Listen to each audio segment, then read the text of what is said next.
आप सब भी भाई साहब लड़की देखने गए होंगे। तालियां तो विनोद जी बिना कहीं भी बजा रहे थे, लेकिन क्या है कि वो लड़की बहुत मोटी थी, तो वो उनके वजन के कारण है ना, तालियां बज नहीं पा रही थी, हाथ उठ नहीं पा रहे थे इनके। मैं मेरी तो समझ में राजकुमार जी का नहीं आ रहा। राजकुमार जी आप अपने ऑफिस पे तो ले गए हमारे को। हाँ।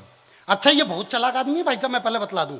हर वैलेंटाइन डे पे 40 वैलेंटाइन कार्ड खरीदते हैं गले, और सब पे लिखेंगे आई लव यू मेरी जान, और सारी कॉलोनी में बंटवा देंगे।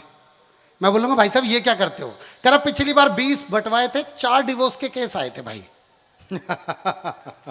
नहीं देर तक पहुंचेगी, लेकिन आप ताली बजाओगे देख लेना। मैं आप सब तक बस एक कविता पहुंचाना चाहता हूं, ये मेरी शादी वाली कविता है। आप लोग अगर अपना प्यार देंगे हर एक पंक्ति पे तो मैं जरूर यहां से, मैं देखिए आप बहुत अच्छी ऑडियंस है और पहली बार बीकानेर में आया हूं, तो मैं बीकानेर का प्यार पाना चाहता हूं। एक बार अपनी ताली बजा के मुझे आदेशित कीजिए, मैं देखना चाहता हूं। भाई आप लोग भी ताली बजा दो प्लीज भाई। हाँ ये कि हम अपने पिताजी के साथ अपने अपने अपने अपने अपने पिताजी अपने पिताजी अपने पिताजी अपने पिताजी अपने पिताजी अपने पिताजी इसलिए बोल रहा हूं क्योंकि हमारे देश में एनडी तिवारी जैसे लोग भी हैं भाई साहब। कि हम अपने पिताजी के साथ अपने लिए बहू देखने गए थे, फोटो में तो जच गई थी, अब हू बहू देखने गए थे। लड़की वालों के घर पहुंचा तो देखा गजब नजारा था, सास सज धज के खड़ी थी मेरी, ससुरा झाड़ू लगा रहा था, और घर में सास की चलती थी ये एक दृश्य समझा रहा था। सास के तन पे बनारसी साड़ी, लुंगी में ससुर हमारा था, और मेरा होने वाला साला। साला तो समझते हो ना? देखो साले दो प्रकार के होते हैं भाई साहब। एक वो साला जो गाली में साला होता है, रिश्ते में साला नहीं होता। एक और एक वो जो रिश्ते में साला होता है पर गाली में साला नहीं होता। पर फैक्ट की बात यह है जो रिश्ते में साला होता है उसी को गाली देने का बड़ा मन करता है भाई साहब। मैं फिर दोबारा पढ़ता हूं, और मेरा होने वाला साला तो गजब ढा रहा था। अगली पंक्ति देखता हूं भाई साहब हाथ से आपके कहां तक पहुंचता है।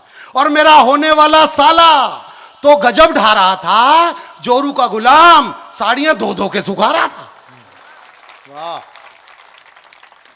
और मेरी थोड़ी सी चिंता तो इस बात से भी बढ़ रही थी, मेरी थोड़ी सी चिंता तो इस बात से भी बढ़ रही थी, मेरी होने वाली साली पड़ोसन की चुटिया पकड़ के लड़ रही थी।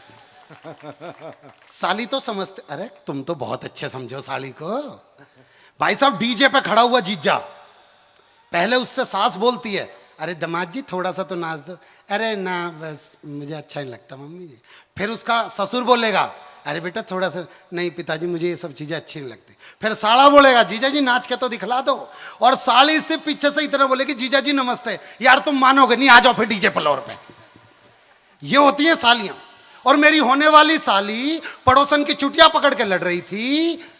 ससुर ने अंदर बुलाया, सोफे पे बिठाया, और जैसे ही हम सोफे पे बैठे मुंह से निकला उई, उठ के देखा तो सोफे पे गड़ी हुई थी सुई।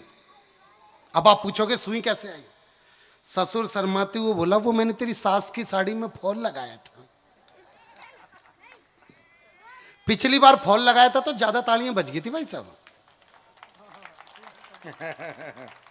ससुर शर्माते हुए बोला वो मैंने तेरी सास की साड़ी में फॉल लगाया था, और जल्दबाजी में इस सुई को उल्टा मैंने ही गड़ाया था। खैर उसे चाय नहीं मैं कह सकता, हमारे लिए जो आई थी लगता था जैसे चाय नहीं बाबा रामदेव की दवाई थी।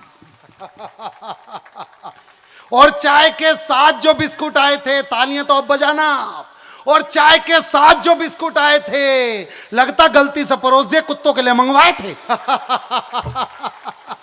एक तरफ तो मेरा, और इस अगली पंक्ति पे सारी महिलाएं ताली बजाएंगी, मैं लिखवा लो मेरे से। और एक तरफ तो मेरा ससुर अपनी बकवास बातों से मेरा सिर धुन रहा था, बगल में खड़ा लड़की का जीजा स्वेटर बुन रहा था। ससुर ने तभी बेटी आ जाओ कहकर आवाज जो लगाई, 2.5 हाथ का घूंघट करके वो लड़की पर आई। मैं बोला जी मैं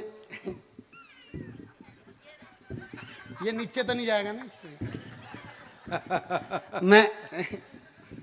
मैं बोला जी मैं लड़की से अकेले में बात कर। पिछली बार शर्माया था, इससे ज्यादा तालियां मिली थी मुझे। मैं बोला जी मैं लड़की से अकेले में बात करना चाहता हूं, ससुर बोले आइए समधी जी मैं आपको अपनी रसोई दिखाता हूं। उनके जाते ही मैंने पूछा, अब भाई साहब लड़की और मेरे बीच में बातें हो रही हैं, बस 2 मिनट के लिए आप सीरियल छोड़ के आएंगे, ये बड़ा त्याग किया आपने मेरे लिए। बस सास बहू के जितने भी सीरियल छोड़ के आई मैं नमन करता हूँ आपको, लेकिन अब पंक्ति देखना, अब मैं लड़की से डायरेक्ट बात करना हूँ। मैं बोला हेलो क्या नाम है तुम्हारा? बोली जी घर का नाम तो लूसी है हमारा। मैं बोला लूसी? मैं बोला जी आपको नहीं लगता कि आपका नाम जानवरों से मिलता जुलता है? बोली बेटे मेरा तो नाम है, तेरा तो हुलिया भी मिलता है। मैंने अपने आप को संभाला, अगला प्रश्न उसकी ओर डाला। मैंने पूछा कहां तक पढ़ी हो ये तो बता दीजिए।